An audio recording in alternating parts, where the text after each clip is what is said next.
ঐ তহঁতৰ ঘৰত কাম বন নাই, পঢ়া শুনা নাই, তই ৰিলছে বনাই থাকিবি নে? আজিকালি ল'ৰা ছোৱালীবোৰক এই ফেচবুক ইনষ্টাগ্ৰামে বৰবাদ কৰি দিছে। পঢ়া শুনা নাই, কেৱল ৰিলছ। হয় দিয়ক বাইদেউ। বাইদেউ সেইজনলৈ চাওকচোন, তাই গিৰিয়েক শুনা 2 মাহে হোৱা নাই, গাত ৰঙীন কাপোৰ ল'বলৈ হ'লেই। সমাজখনে যে কি গতিত চলিব ধৰিছে নহয়, ব'ল আমি আকৌ যাওঁ।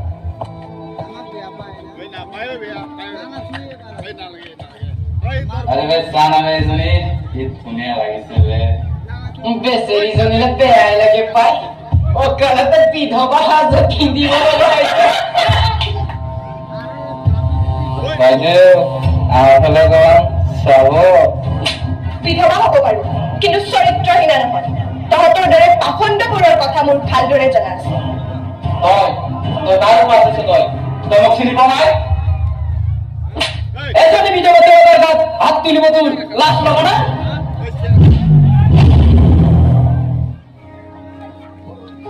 আমাৰ দৰে বিধৱা এজনীক এইখন সমাজত ভালদৰে চোৱা মানুহ এজনো নাই।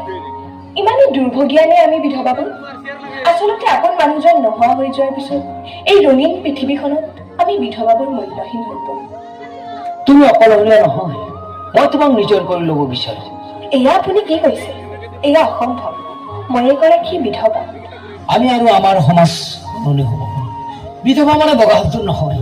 ব'লা মোৰ লগত জীৱনটো নতুনকৈ আৰম্ভ কৰোঁ।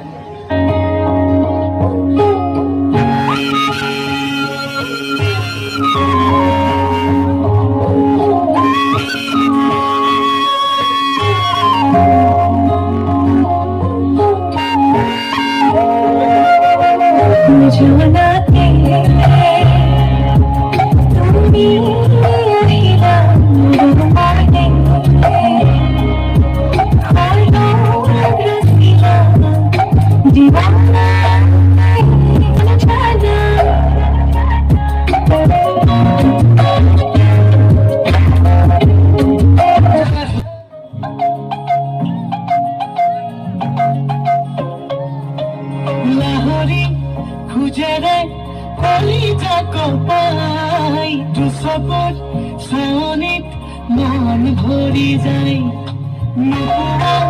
কথাবোৰ কবলৈ মন যায় চাই তোমাকে পলাই মিলাই সিহঁতে ঘিয়াখন চকাই লাহে লাহে কৰি আহি থাকা তোমালোকৰ পদূলিত তোমাকে চাবলৈ সদায় যাম গধূলি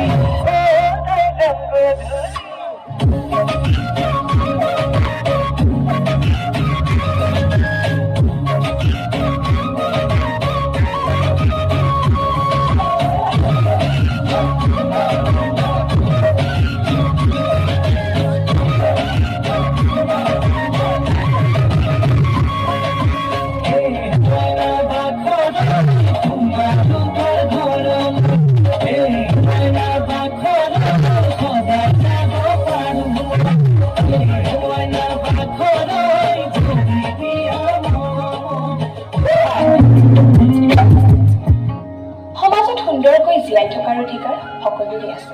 আহক আহক আমি সকলোৱে ইজনে আনজনৰ সাৰথি হৈ সমাজখন সুন্দৰকৈ গঢ়ি তোলো। ধন্যবাদ।